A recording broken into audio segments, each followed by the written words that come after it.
welcome to Oakville Matters. This is local television at its best in that we get to talk about what matters to our community.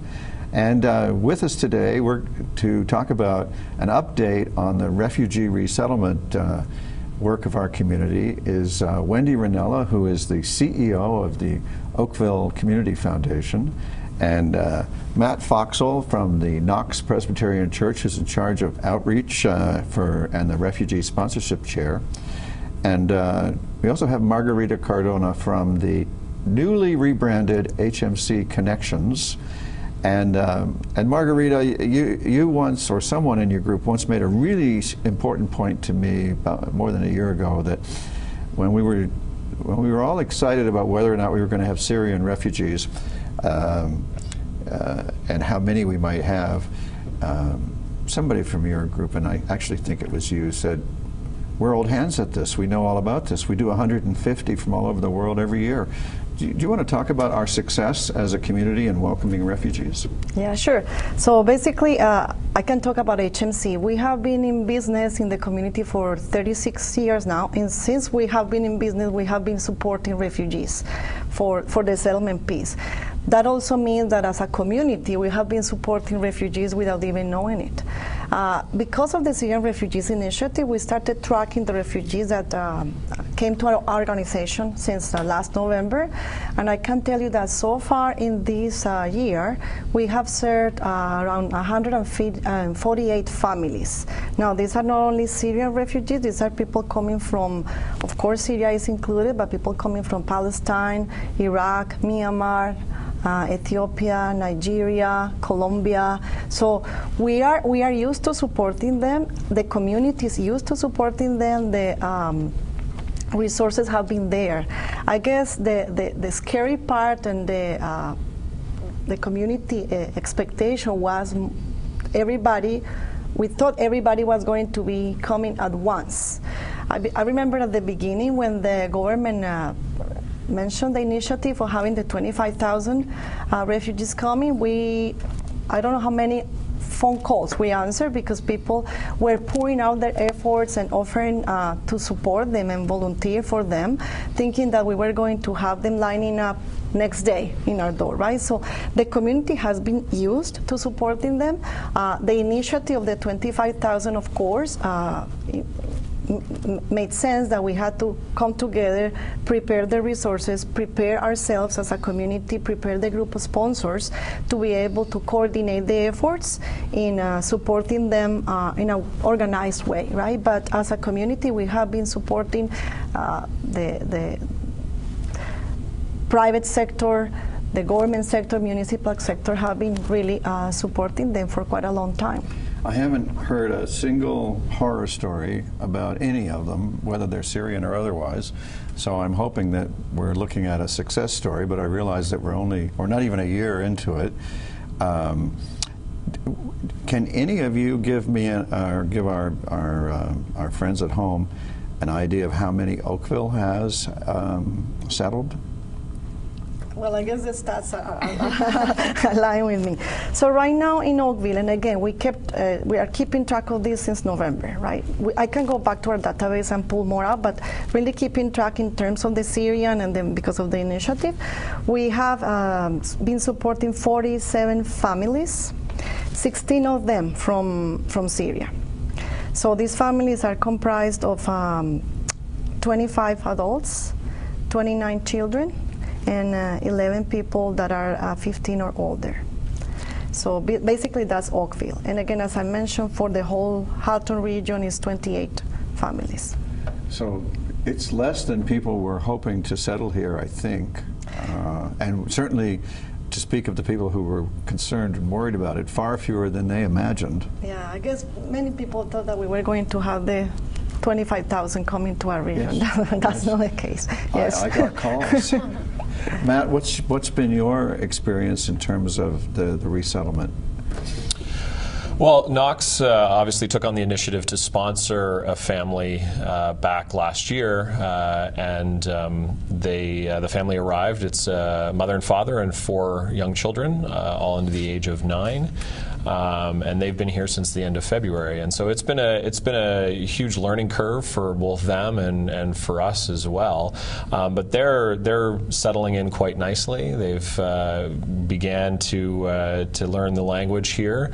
Obviously, they were on a wait list until June when they finally got space to start, at least the parents, to get their English language skills, and they're progressing steadily. But it's a hard language to learn, and so they're taking some time to do that.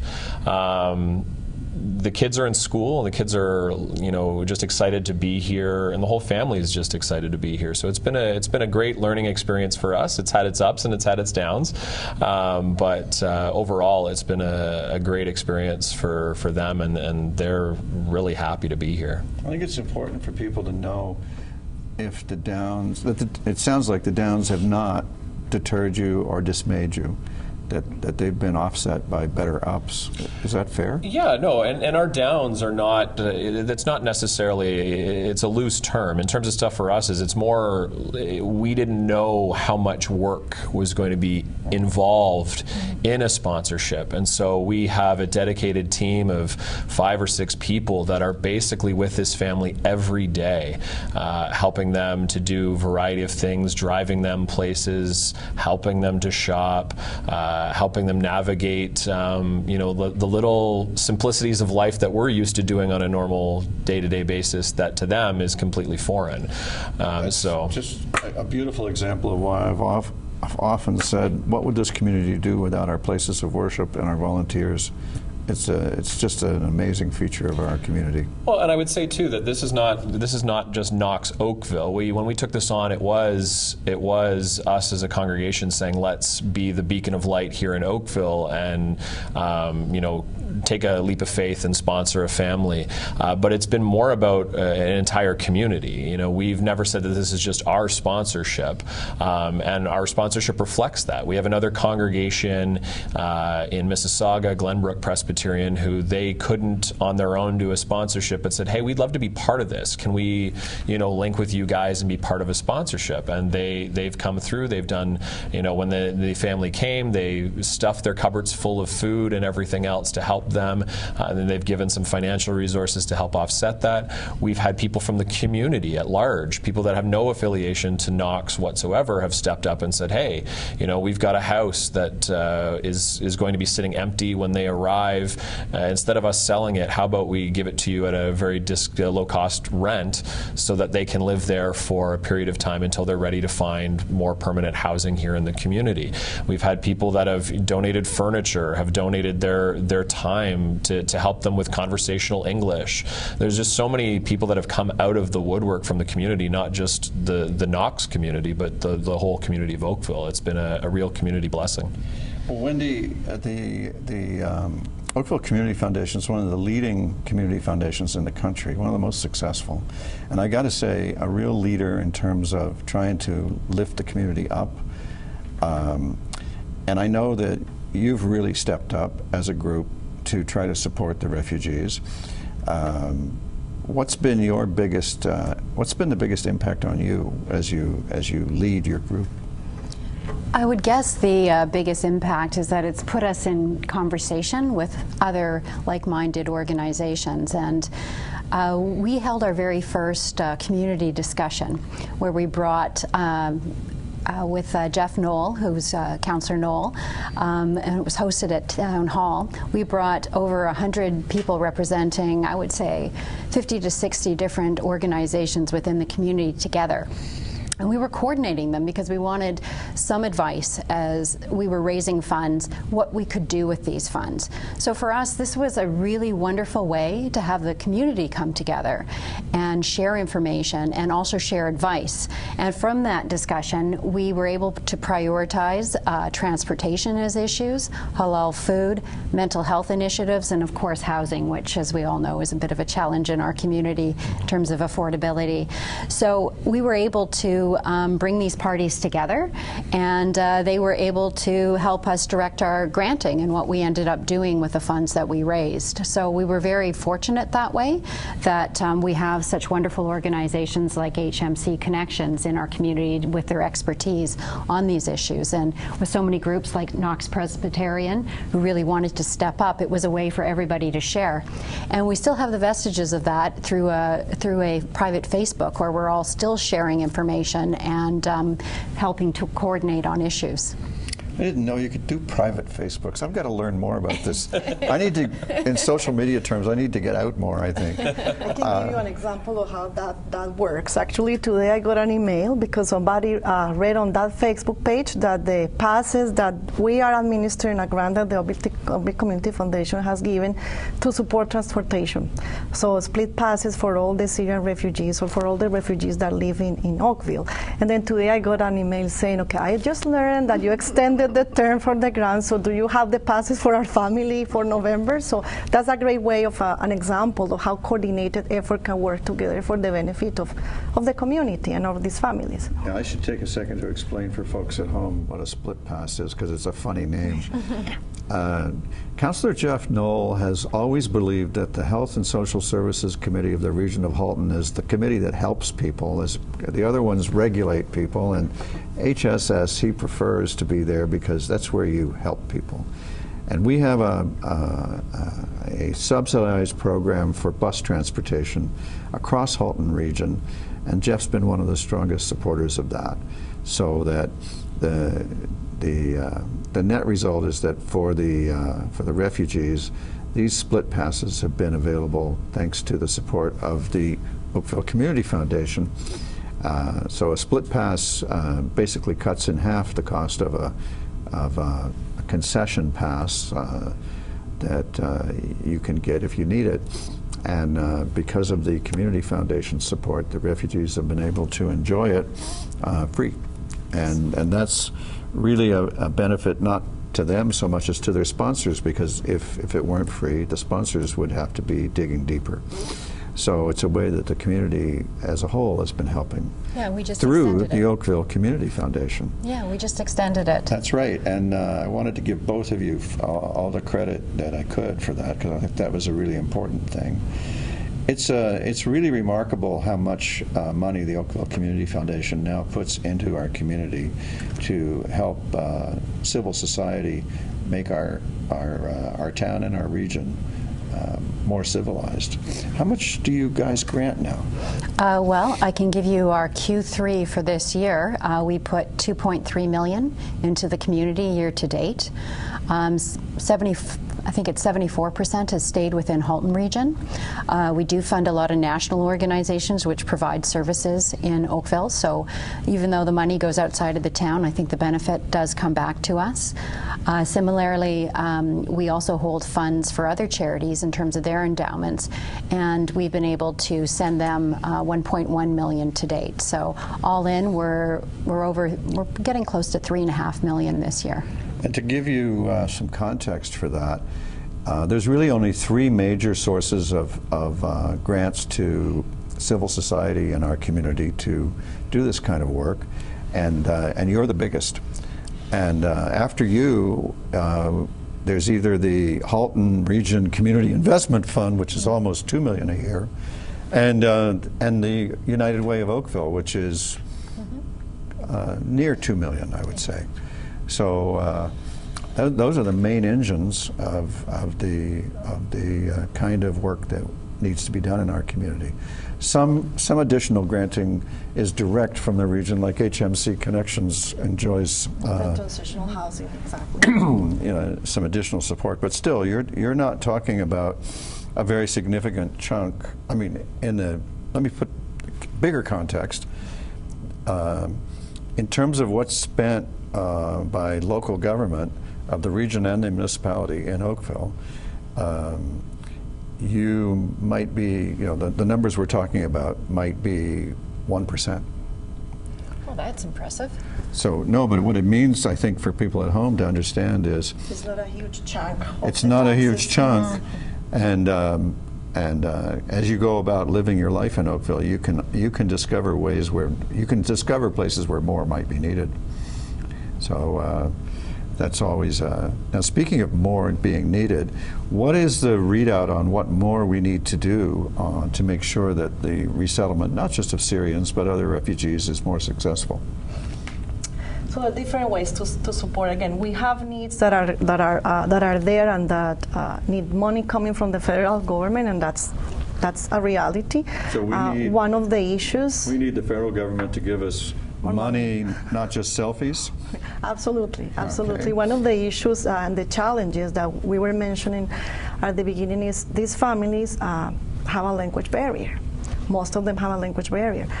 English is not a language easy to learn. I can attest for that. And it takes time. It takes time. It takes more than 1 year, right? I used to be an English professor, and I will freely confess English is hard to learn. Yeah. I actually think it's hard to teach.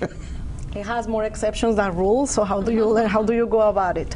So these families do need the support, and it has happened that, as Matt was mentioning, there are waiting lists. So even if a family comes tomorrow and we want to put them in a class, in an English class tomorrow, we just don't have the capacity because we can't just basically kick people out, the students out, and to say, okay, there is a family that's coming from Syria, they need your spots. So we need more funds in order to accommodate and to be able to speed up the process of settlement. And we know settlement also comes with those skills. But things that the community can do at a large, and then supporters and sponsors can do, is really help those families acquire the life skills, what we call life skills. You were mentioning not only the language, they have a cultural shock when they come to the agency, to the community, to Canada. We were earlier talking about winter. Winter is coming, and then some of these families, this is the first winter that they're going to face, and some of them are really scared, really scared. They haven't gone through it. They don't know what it is. They're having these huge expectations that they're going to be probably living up to here in snow. So sometimes even a helpful hand, just in terms of that, not only the sponsors but their neighbors, trying to explain, trying to also invite them to enjoy winter activities, is a kind gesture that can even help and support the parents and the children. But I will stress, I've met several of the Syrian families, and they are overwhelmingly thrilled and glad to be here. Absolutely. And as Canadians, you know, we love to tease people about how tough our winters are to prove how tough we are.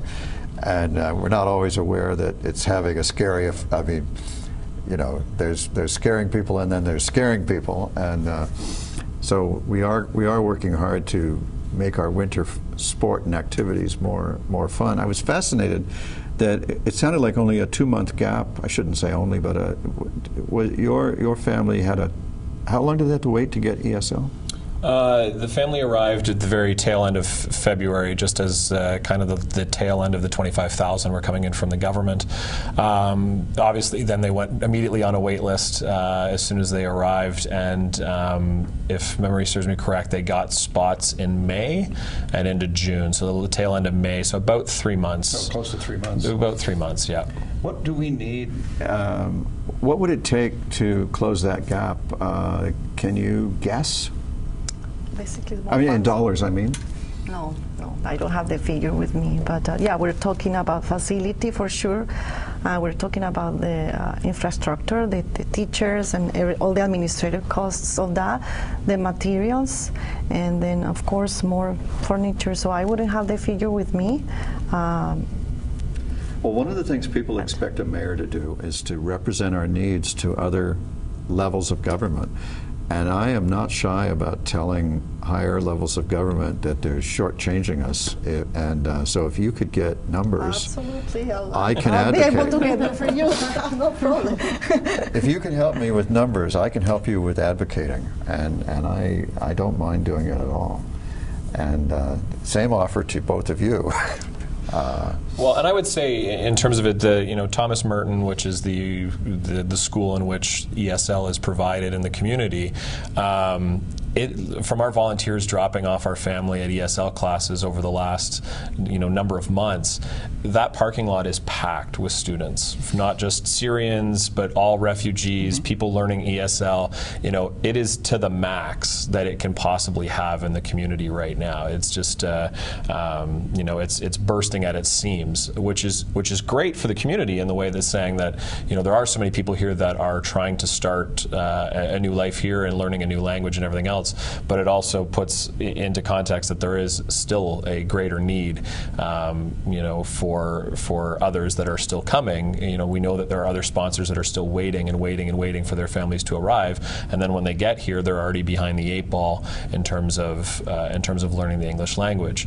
We know that in a government sponsorship, our agreement is 12 months. It's a year that we're supposed to be, walking alongside a family and providing income support and physical and emotional support for that family. But the reality is, by the end of this coming February, there's no way we can step away from our family. It just is, with ESL, with having to learn, a new language, find jobs, find affordable housing in the community here. There's just no way that we could say that we would feel comfortable in walking away from our family in a year. Yeah. And it doesn't help that that when you have a wait list, if you have to wait 4 or 5 months for ESL, you're now 4 or 5 months behind in helping that family. Well, one of the greatest things about our community is the force of community responsibility is very strong with us. That's one of the reasons that the Community Foundation of Oakville is so strong. Absolutely. I mean, it's astonishing the degree of volunteer effort that they enjoy, just in terms of the stewardship of the funds. You've got some of the best and brightest financial minds volunteering their time to make fabulous returns for the community. They probably don't begin to get enough credit. I think they're afraid to get credit for fear of being asked to do it for other people. You illustrate something that the two of you together illustrate something that I don't want us to lose sight of here. When you learn the language of a place, you learn the values of a place. We convey our values through our language. And so if you care about Canadian values, you have to care about teaching our language. ESL, I've always thought, I mean, we are a country that's open to the outside world, and we always have been, and that's how all of us are here. If you think about it, when Canadians arrived, it was already occupied by the Indigenous peoples, and they were, I think, more welcoming to us than we have been to others. You can see that irony in our history. But if you care about Canadian values, you've got to care more about funding, giving, and making sure that ESL is all that it could be. And as a former English professor, I certify to everyone that that's how you learn your values, is through your language. If you don't have the words for it, you can't acquire the value. So Rob, could I also offer that the wonderful thing about a lot of the new families that have come with that Arabic background, they actually have a practice of Zakat, where they regularly, as part of their celebrations of Eid, will give a portion of their wealth to those in need in the community. So I think when we share values with other groups, that we actually are enriched for it. So I think that's another benefit of welcoming these groups to our community, is we're learning new practices and new ways of sharing and giving. Well, that's right, and we grow our stock of values through immigration, and I sometimes worry that we forget a few. You know, the Indigenous peoples taught that you should make decisions for 7 generations, yes, not for 7 minutes, and we're not always sure that that's how we do things anymore, right? Political cycles? Well, yes, and I took a shot at a certain political practice of selfies a second ago, but I should give some credit in the same direction. The mayors of this country met with our new young Prime Minister in April, and we told him that the municipalities have always been left out of Confederation. They've always been left out of the constitutional framework. And that was on purpose, to keep them the creatures of the provinces. Provinces didn't want to share any power with any localities. And the mayors have always wanted to be at the table when the provinces and the federal government meet. So let's call that the Confederation table. So we asked, you're the new young prime minister, and you said that Canada can always be better, and that change could happen. Well, how about this change? And he, to our shock, I mean, I know Canadian history and Canadian political science very well, and I know how we formed this country. And I did not expect him to say yes, but he did. But he had an interesting condition. He said, there's another side to the Confederation table, the indigenous peoples, and half of them live in the cities. And the cities haven't done the best job in the world of respecting that. And I want to include them too, and I want you to do a better job of doing your bit. We'll do ours. And so you're often going to hear mayors nowadays talking about how we're on the, well, in our case, we live on the former territory of the Mississaugas of the New Credit and some other indigenous peoples. And you're going to see a lot more awareness and representation of that from your local governments. And yes, in Oakville we enjoy 2 levels of local government. So I was very thrilled by that, and he's already made it true, because it was a month ago that the first meeting took place. We don't have hard money on the ground yet, so I'm still teasing about we need more than selfies. We also need money for ESL and other things. But I thought I'd give, I pinched, so I thought I would also praise. Absolutely. Chinowich. Chinowich. Now you're teaching me a term I don't know. I'm saying many thanks and no decree. Ah, so good. So in terms of our own community, though, I mean, we stepped up on the, through you, we stepped up on the split pass. What else can we do to make this more successful for people? Because our community gains, and Matt, you're on the front line. What is, and I'm going to take you as a proxy for the other family sponsors. What can we do? I think the hardest thing that we've found, at least within our sponsorship, is financial literacy. One of the government provides income support for these refugees through the Blended Visa Office Referred Program. Knox is giving money to the family on a regular basis and everything else. And so how is it that we can better equip them for their financial literacy? And it's hard, because they're getting so much money thrown at them that they have no idea. So yeah. That's a wonderful point to end on. We can turn that into a direct appeal to volunteers. This community is full of people with financial literacy, and it's full of people who are looking to find ways to volunteer to make the community better, and there's a new way. And not only ESL, but FSL. I'm trying to make a smile out of that. I want to thank you very much for helping illuminate this topic for people. It began with such fear, uncertainty, and doubt. I'm glad to hear that the fear, uncertainty, and doubt has no root, and we're doing well. Thanks for being with us.